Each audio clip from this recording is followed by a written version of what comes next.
Hello बच्चों, कैसे हैं आप लोग। आशा करता हूँ आप लोग बेहतरीन होंगे और आपकी तैयारी भी बेहतरीन तरीके से चल रही होगी। जैसा कि आप लोग जानते हैं कि हमेशा की तरह मैं आप लोग के बीच वीडियो लेकर आता हूँ।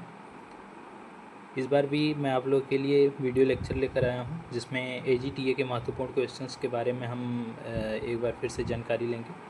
उसके जो भी महत्वपूर्ण क्वेश्चन तैयार होते हैं, तो यहाँ पे हम क्राफ्ट साइंस से रिलेटेड हम कुछ ऐसे जानकारी आपके बीच लेकर आए हैं। आइए चलिए देखते हैं एक एक क्वेश्चन करके। पहला क्वेश्चन है, कपास में प्रजनक बीज के उत्पादन में पृथक्करण दूरी कितनी होनी चाहिए। What should be the isolation distance for breeding seed production in cotton. Option number A है 20 मीटर, ऑप्शन नंबर बी है 30 मीटर, ऑप्शन नंबर सी है 50 मीटर और ऑप्शन नंबर डी है 75 मीटर। तो यहाँ पे हमारा ऑप्शन नंबर डी यहाँ पे 75 मीटर ये सही होगा, क्योंकि कपास में जो हमारा प्रजनक जो बीज के उत्पादन में पृथक्करण दूरी 75 मीटर होनी चाहिए। कपास के उत्पादन के लिए फाउंडेशन बीज की पृथक्करण दूरी अगर पूछेगा तो हमारा 50 मीटर, लेकिन अगर सर्टिफाइड बीज की पृथक्करण दूरी पूछेगा तो 30 मीटर हो जाएगा। तो यहाँ पे हमारा यहाँ पे ब्रीडर सीड पूछ रहा है, तो ब्रीडर के लिए हमारा 75 हो जाएगा, लेकिन वहाँ पे फाउंडेशन के लिए अगर पूछता है तो हमारा 50 मीटर हो जाएगा।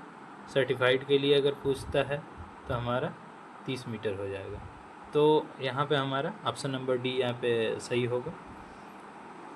आइए चलिए आगे की तरफ देखते हैं। जैव क्षति क्या है। What is the biological damage, biotic damage of to seed.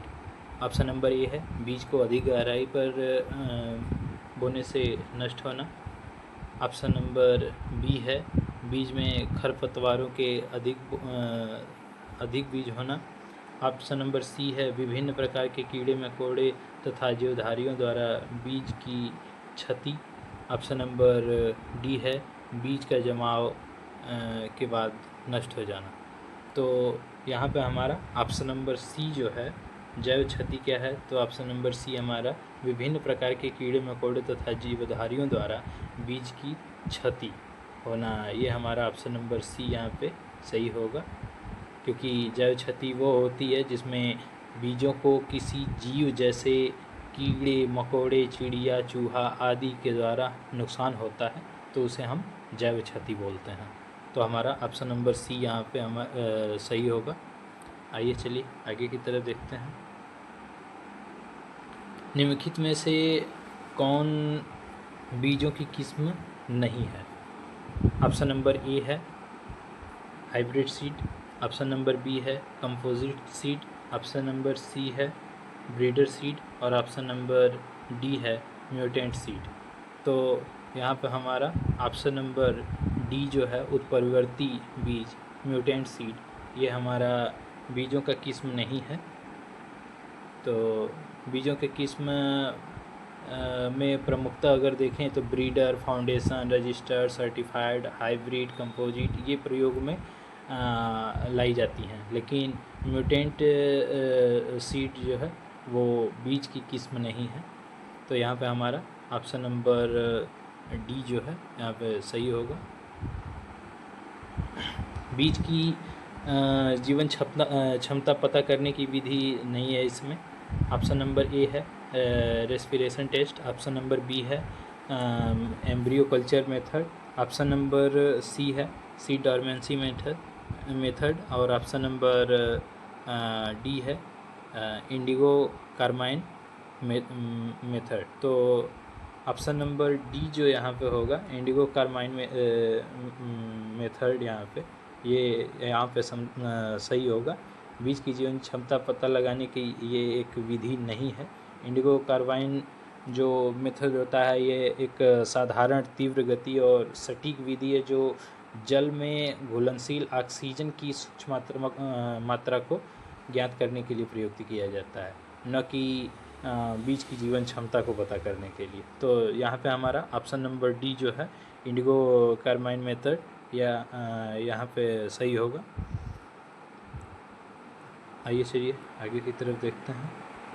थैरम का उपयोग मुख्यतः इस रूप में होता है, किसके रूप में होता है? मेनली यूज्ड है option number A foliar spray, option number B fumigant, option number C seed dresser और option number D none of these. तो यहाँ पे हमारा ऑप्शन नंबर सी जो है यहाँ पे सही होगा, क्योंकि थीरम का मुख्य उपयोग बीज उपचार में होता है और इसे सीड ड्रेसर के नाम से भी जाना जाता है। तो हमारा यहाँ पे सीड ड्रेसर यहाँ पे सही होगा, क्योंकि थीरम का उपयोग मुख्यतः इस रूप में भी करते हैं। फसल का संपूर्ण शुष्क उत्पादित पदार्थ the total dry matter produced by a crop is called. Option number A है dry matter yield, option number B biological yield, option number C crop production और option number D economic yield. तो हमारा option number जो B है biological yield यहाँ पे सही होगा, क्योंकि फसल का संपूर्ण जो शुष्क उत्पादित पदार्थ होता है वो बायोलॉजिकल उपज कहलाता है, और फसल के संपूर्ण शुष्क पदार्थों में से मनुष्य के लिए उपयोगी पदार्थ आर्थिक उपज कहलाता है। तो यहाँ पे हमारा बायोलॉजिकल यील्ड यहाँ पे ऑप्शन नंबर बी सही होगा।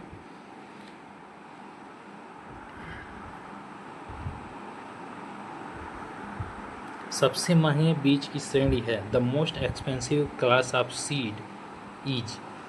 ऑप्शन नंबर ए है foundation seed, option number B है truthful seed, option number C है सर्टिफाइड सीड और ऑप्शन नंबर डी है ब्रीडर सीड।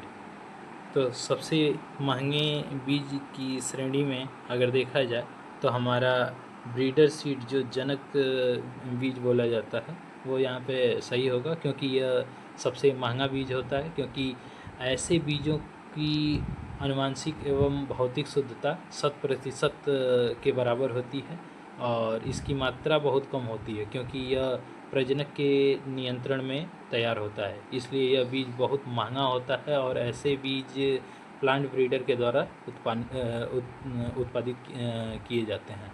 तो यहाँ पे हमारा ऑप्शन नंबर डी जो है ब्रीडर सीड यहाँ पे सही होगा। अरहर के 200 किलोग्राम बीज उत्पादित करने के लिए 1 लीटर पानी थीरम 75% WDP कितना ग्राम की आवश्यकता पड़ती है? To treat 200 kilogram of pigeon pea अरहर seeds how many gram of thiram 75% WDP is required?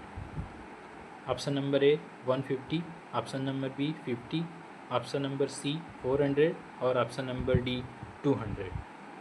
तो यहाँ पे हमारा ऑप्शन नंबर जो ए है 150 ये हमारा सही होगा, क्योंकि अरहर के बीज को बोने से पूर्व हम फफूंदनाशी थीरम या कैप्टान 2.5 ग्राम या आबाविस्टिन 2 ग्राम प्रति किलोग्राम की दर से शोधित कर लेते हैं। अरहर में 75% WDP को हम 75 ग्राम आधे लीटर पानी में 100 किलोग्राम बीज के हिसाब से हम उपचारित करते हैं। अतः यहाँ पे 200 किलोग्राम बीज के लिए 150 ग्राम WDP की आवश्यकता पड़ती है। तो यहाँ पे हमारा ऑप्शन नंबर जो ए है 150 ग्राम ये यहाँ पे सही होगा।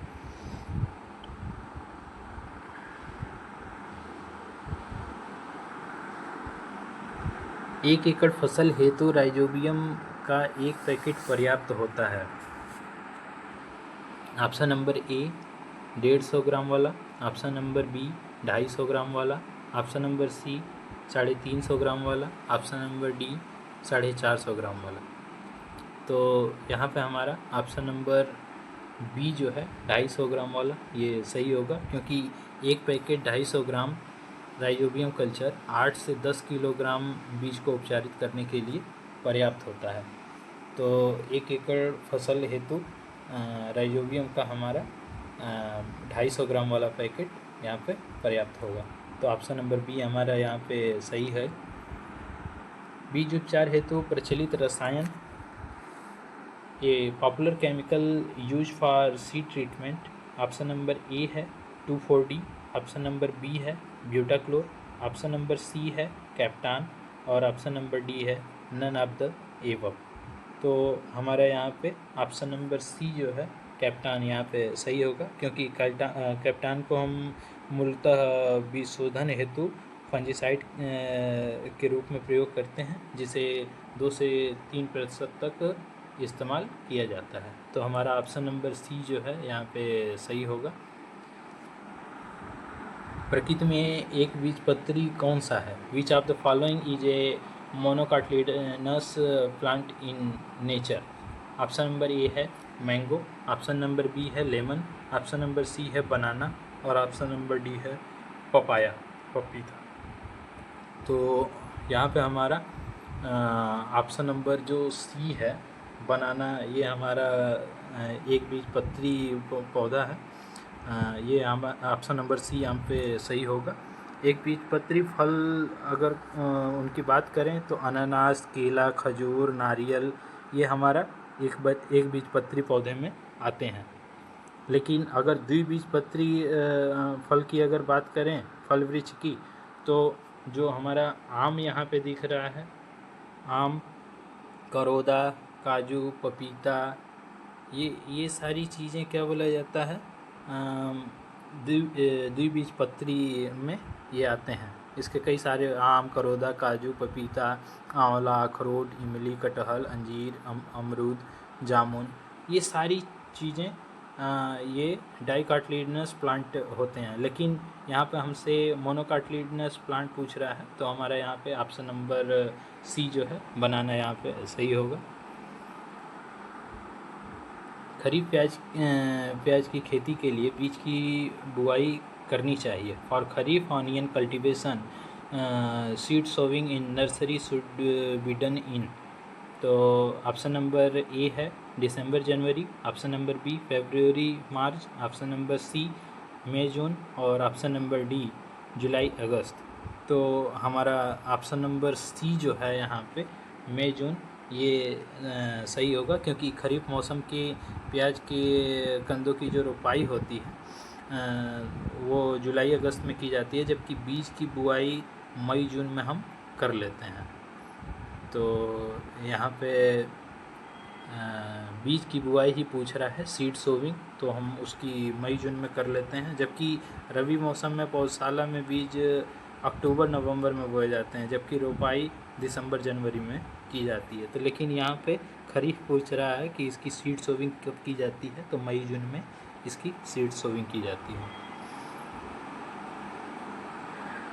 अंकुरण के समय मूल और तने किससे निकलते हैं? During germination the root and stem developed from. तो ऑप्शन नंबर ए है एम्ब्रियो, ऑप्शन नंबर बी है इंडोस्पर्म, ऑप्शन नंबर सी है हीलियम, ऑप्शन नंबर डी है बीज कवल, सीड कोट। तो यहाँ पे हमारा ऑप्शन नंबर बी जो है भ्रूणपोष एंडोस्पर्म जो होगा वो हमारा सही होगा, क्योंकि अंकुरण के समय मूल और तने इसी के द्वारा निकलते हैं। तो अंकुरण को अगर देखें तो यह वो प्रक्रिया है जिसके द्वारा बीज में पौधे विकसित होने लगते हैं, और अंकुरण की पूरी प्रक्रिया समाप्त होने में 1 से 2 सप्ताह लग सकते हैं। अधिकांशतः आवृत बीज होते हैं और पौधे के बीज में भ्रूणपोष मौजूद होता है। तो यह बढ़ते भ्रूणपोष को पोषण प्रदान करता है, तो इसलिए हमारा यहाँ पे एंडोस्पर्म ऑप्शन नंबर बी सही होगा। आधारी बीज पैदा किया जाता है। Foundation seed is produced from. Option number A है nucleus seed, option number B breeder seed, option number C quality seed और option number D certified seed. तो यहाँ पे हमारा ऑप्शन नंबर बी जो है ब्रीडर सीड यहाँ पे सही होगा, क्योंकि फाउंडेशन सीड को हम ब्रीडर सीड से पैदा करते हैं और इसे मदर सीड भी कहा जाता है। आधारी बीज के पहचान के लिए हम अगर बात करें तो सफ़ेद टैग लगाया जाता है। वाइट टैग अगर ये कभी कल को ये पेपर में पूछ लिया जाता है कि आखिर फाउंडेशन सीड का पर कौन से रंग का टैग लगाया जाता है, तो वहाँ पे आप वाइट कलर का टैग आप लगाएंगे। लेकिन यहाँ पे पूछ रहा है कि आखिर फाउंडेशन सीड किससे तैयार होता है, तो वो ब्रीडर सीड से तैयार होता है। ऑप्शन नंबर बी यहाँ पे सही होगा। भारतीय बीज अधिनियम लागू किया गया था। Seed act of India came into force from. Option number A है 1966, ऑप्शन नंबर बी है 1967, ऑप्शन नंबर सी है 1969 और ऑप्शन नंबर डी है 1968।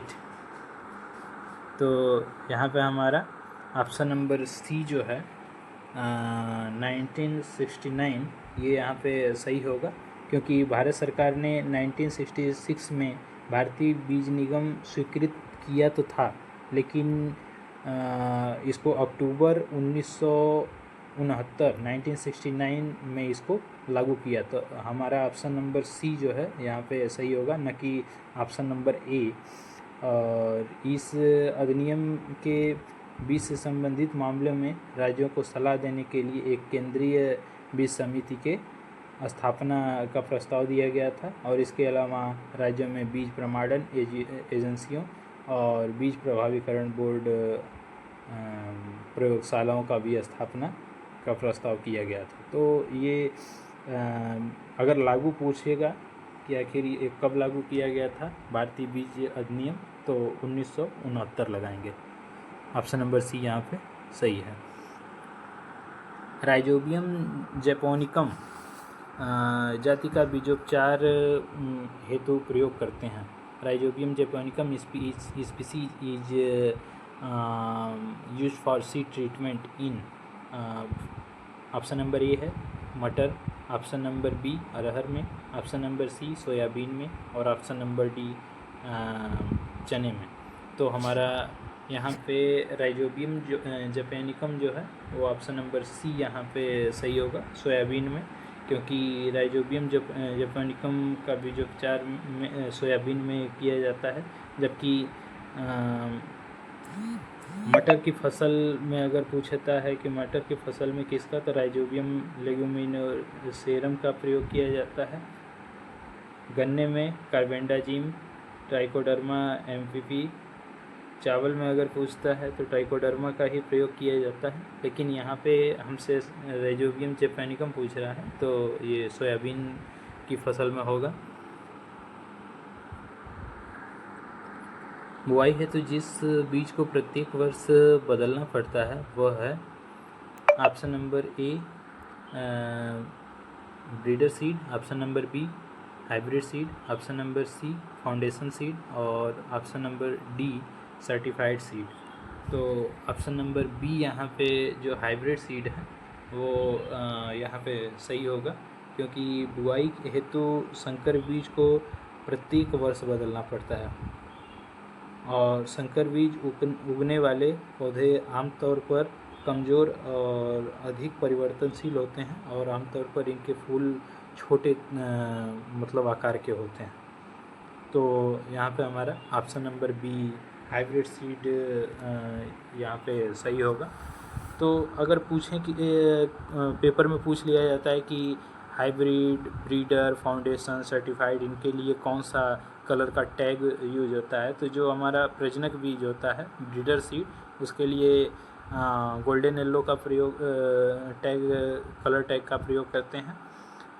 वहीं पे अगर हमसे पूछ लिया जाता है कि आधारी बीज, फाउंडेशन सीड, तो उसके लिए वाइट कलर का टैग प्रयोग करते हैं। पंजीकृत अगर पूछ लिया जाता है सर्टिफाइड सीड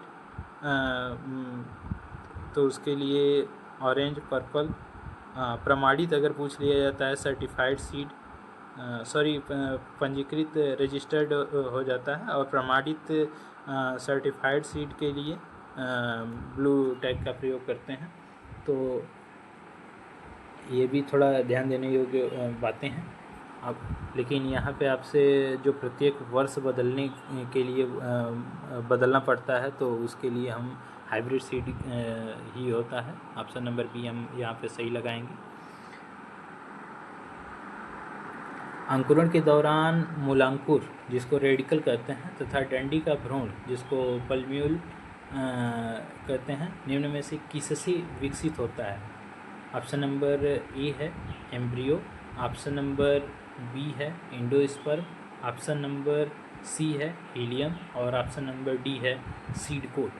तो यहाँ पे हमारा ऑप्शन नंबर ये जो है भ्रूण एम्ब्रियो वो यहाँ पे सही होगा, क्योंकि अंकुरण के दौरान जो रेडिकल और पल्मिन्यूल होता है वो हमारे एम्ब्रियो से विकसित होता है, और जड़ का विकास रेडिकल से होता है, जो सर्वप्रथम अंकुरण के दौरान जड़ का निर्माण होता है। तो यहाँ पे हमारा एम्ब्रियो यहाँ पे ऑप्शन नंबर ए सही होगा।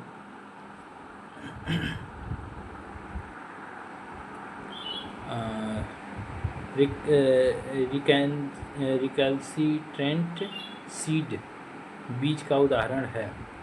Option number A mango, option number B rice, option number C pearl millet, और ऑप्शन नंबर डी ब्लैक ग्राम।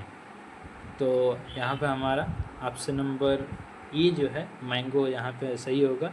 जो पौधे अड़ियल बीज पैदा करते हैं उनमें एवोकाडो, आम, मैंगोस्टीन, लीची, कोको, रबड़ के पेड़, कुछ ऐसे बागवानी पौधे, जलीय पौधे जैसे कि निम्फिया, कोरोलिया, और पारंपरिक चिकित्सा में उपयोग किए जाने वाले कई पौधे जैसे विरोला और पेंटाक्लेथा की प्रजातियों को शामिल हैं, जो कि रिकैल्सिट्रेंट सीड का एक बेहतरीन उदाहरण है, जिसको हम हिंदी भाषा में अड़ियल बीज भी बोलते हैं। तो यहाँ पे हमारा ऑप्शन नंबर ए यहाँ पे सही होगा।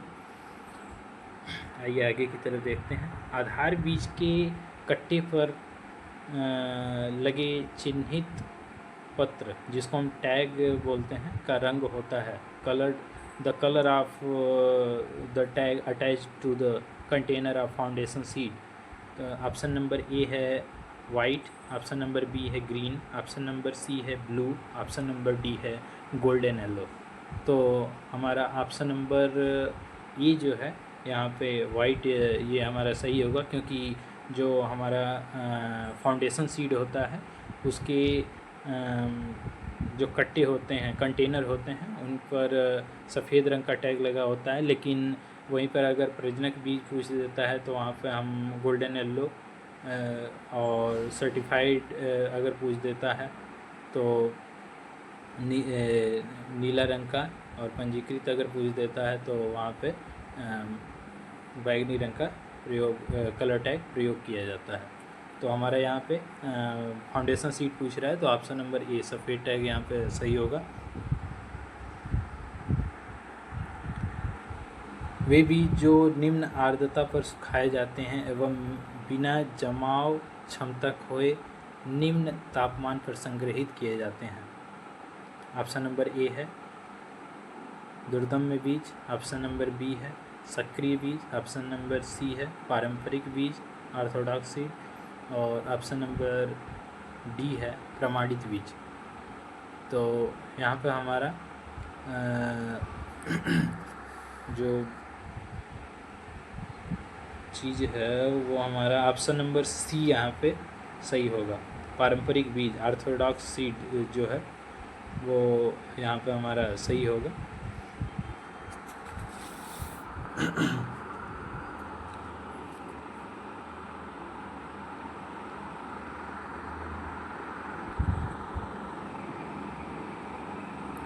एक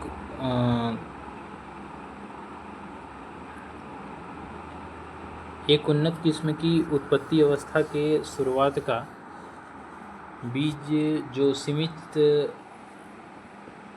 मात्रा में होता है तथा पौधा प्रजनक द्वारा पैदा किया जाता है, उसको क्या कहते हैं? Nucleus seed, option number B breeder seed, option number C foundation seed, option number D certified seed. तो यहाँ पे हमारा ऑप्शन नंबर ए जो है केंद्रक बीज न्यूक्लियस सीड यहाँ पे हमारा सही होगा। एक उन्नत किस्म की उत्पत्ति अवस्था के शुरुआत का बीज जो सीमित मात्रा में होता है तथा पौधे प्रजनक द्वारा पैदा किया जाता है उसे हम केंद्रक बीज न्यूक्लियस सीड ही कहते हैं। तो हमारा ऑप्शन नंबर ए यहाँ पे सही होगा। बीज शुद्धता एवं अंकुरण की जांच की प्रक्रिया क्या कहलाती है? ऑप्शन नंबर ए है physical purity, option number B है seed sampling, option number C है सीड टेस्टिंग और ऑप्शन नंबर डी है रॉगिंग। तो ऑप्शन नंबर सी जो है सीड टेस्टिंग यहाँ पे हमारा सही होगा। बीज शुद्धता एवं अंकुरण के जांच की प्रक्रिया हमारा बीज परीक्षण कहलाती है। तो यहाँ पे हमारा ऑप्शन नंबर सी यहाँ पे सही होगा।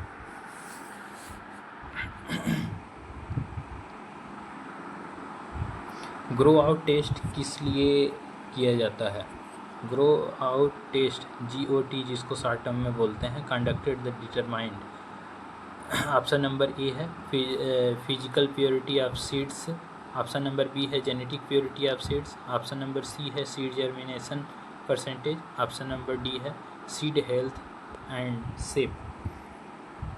तो यहाँ पे हमारा ऑप्शन नंबर बी जो है जेनेटिक प्योरिटी ऑफ सीड्स ये यहाँ पे हमारा सही होगा, क्योंकि ग्रो आउट टेस्ट एक परीक्षण है जिसमें बीज लाट की आनुवांशिक शुद्धता निर्धारित करने के लिए किया जाता है और यह आनुवांशिक संदूषण से बचने के लिए पूर्व नियंत्रण के साथ साथ नियंत्रण के बाद परीक्षण के रूप में भी कार्य करता है।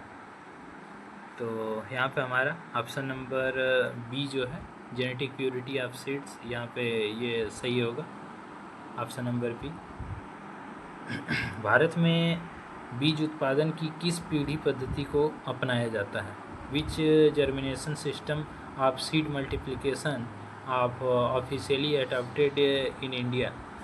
तो यहाँ पे हमारा ऑप्शन नंबर ए है 5, option number B 4, option number C 3, option number D 2। तो ऑप्शन नंबर सी जो है यहाँ पे हमारा ये 3 ये हमारा सही होगा। भारत में बीज उत्पादन की 3 पीढ़ी पद्धति को अपनाया जाता है। पहला है हमारा ब्रीडर सीड, दूसरा है हमारा फाउंडेशन सीड और तीसरा है हमारा प्रमाणित सीड। तो भारत में बीज उत्पादन की 3 पीढ़ी पद्धति को अपनाया जाता है, ब्रीडर, फाउंडेशन और प्रमाणित सर्टिफाइड। तो ऑप्शन नंबर सी यहाँ पे हमारा सही होगा। राष्ट्रीय बीज निगम की स्थापना कब की गई थी? नेशनल सीड कॉरपोरेशन NSC जिसको बोलते हैं, इसकी स्थापना ऑप्शन नंबर ए है 1963, ऑप्शन नंबर बी है 1964, ऑप्शन नंबर सी है 1973, ऑप्शन नंबर बी है डी है 1974। तो ऑप्शन नंबर ए जो हमारा है 1963 ये हमारा सही होगा, क्योंकि राष्ट्रीय बीज निगम NSC जो है नेशनल सीड कॉरपोरेशन इसकी स्थापना 1963 में हुई थी और इसका अगर मुख्यालय पूछता है कि कहाँ पर स्थित है तो ये नई दिल्ली में स्थित है। यह भारत सरकार के एक पूर्ण स्वामित्व के अंतर्गत अनुसूची बी की एक मिनी रत्न श्रेणी फर्स्ट कंपनी है। फसल विविधीकरण के क्षेत्र में बीज निगम ने अपने सूरतगढ़ राजस्थान और रायचूर जो कर्नाटका में स्थित है फार्मों पर मछली बीज का उत्पादन शुरू किया है। तो यहाँ पे हम राष्ट्रीय बीज निगम के लिए अगर बात करें तो 1963 में इसकी स्थापना की गई थी। जब वनस्पति उपजाने वाला पहली बार मूलभूत बीज का उत्पादन करता है तो उसे क्या कहते हैं? ऑप्शन नंबर ए है प्रमाणित बीज, certified seed. Option number B है foundation seed. Option number C है ब्रीडर सीड और ऑप्शन नंबर डी है न्यूक्लियस सीड। तो यहाँ पे हमारा ऑप्शन नंबर सी जो है ब्रीडर सीड यहाँ पे सही होगा कि जब वनस्पति उपजाने वाला पहली बार मूलभूत बीज का उत्पादन करता है तो उसे हम प्रजनक बीज कहते हैं। इस बीज का उपयोग आधार बीज जो होता है फाउंडेशन सीड उसको उत्पन्न करने में होता है और आधार बीज के पहचान के लिए हम क्या करते हैं कि सफ़ेद कलर का टैग लगाते हैं। तो यहाँ पे हमारा option number C breeder seed सही होगा। बीज परीक्षण में टेट्राजोलियम क्लोराइड का प्रयोग किसके निर्धारण के लिए किया जाता है? ऑप्शन नंबर ए है germination rate. Option number B है प्यूरिटी। ऑप्शन नंबर सी है वेबिलिटी और ऑप्शन नंबर डी है नन ऑफ द एबव। तो यहाँ पे हमारा ऑप्शन नंबर सी जो है जीवन क्षमता वेबिलिटी के लिए किया जाता है। टेट्राजोलियम क्लोराइड का प्रयोग बीज की जीवन क्षमता निर्धारण के लिए किया जाता है वेबिलिटी। ऑप्शन नंबर सी यहाँ पे हमारा सही होगा। अंतर्राष्ट्रीय बीज परीक्षण संस्थान की स्थापना हुई थी international seed testing association ISTA जिसको बोलते हैं। इसकी स्थापना ऑप्शन नंबर ए है 1920, option number B 1924, option number C 1932, option number D 1905। तो यहाँ पे हमारा ऑप्शन नंबर बी जो है 1924 ये हमारा सही होगा क्योंकि अंतर्राष्ट्रीय बीज परीक्षण संस्थान जो है उसकी स्थापना 1924 में की गई थी। तो ऑप्शन नंबर बी हमारा यहाँ पे सही होगा। IPM full form of IPM is option number A है integrated pest management. Option number B है integrated plant management. Option number C है इंटरनेशनल पॉपुलेशन मैनेजमेंट और ऑप्शन नंबर डी है इंटरनेशनल प्लांट मैनेजमेंट। तो हमारा ऑप्शन नंबर ए जो है यहाँ पे सही होगा इंटीग्रेटेड पेस्ट मैनेजमेंट। ये इसका पूर्ण रूपांतरित रूप है जिसको हम हिंदी में समन्वित पीड़क प्रबंधन कहते हैं, जो पेस्ट नियंत्रण का एक बृहद विचारधारा है जो पेस्ट नियंत्रण का पर्यावरण के अनुरूप इसको हितैषी या लागत प्रभावी उपाय माना जाता है। तो हमारा IPM इंटीग्रेटेड पेस्ट मैनेजमेंट होता है। निम्नलिखित में से सबसे बाद का पीड़कनाशी पेस्टिसाइड जो है वो कौन सा है? Which of the following is most recently developed are alternative eco friendly pesticide among the options. तो ऑप्शन नंबर ए है DDT, ऑप्शन नंबर बी है निकोटीन, ऑप्शन नंबर सी है पायरेथ्रम और ऑप्शन नंबर डी है मोरगोसा नीम। यहाँ पे आप लोग को ध्यान देने वाली बात है कि ऑप्शन नंबर डी में जो मोरगोसा दिया गया है उसको नीम बोलते हैं। तो इससे आप लोग को घबराना नहीं है, इसको आप पेपर में ज़रूर अगर नीम केवल लिख के आ जाएगा तब पर भी आप उसको ध्यान दीजिएगा। तो हमारा यहाँ पे अगर देखा जाए तो ऑप्शन नंबर डी जो है मार्गोसा ये नीम यहाँ पे सही होगा क्योंकि पेस्टिसाइड नियंत्रण के लिए ये प्रयोग किया जाता है और इसकी सूखी पत्तियाँ भंडारित अनाज के कीटों से रक्षा करती हैं। तो ये मोस्ट रिसेंटली डेवलप्ड है।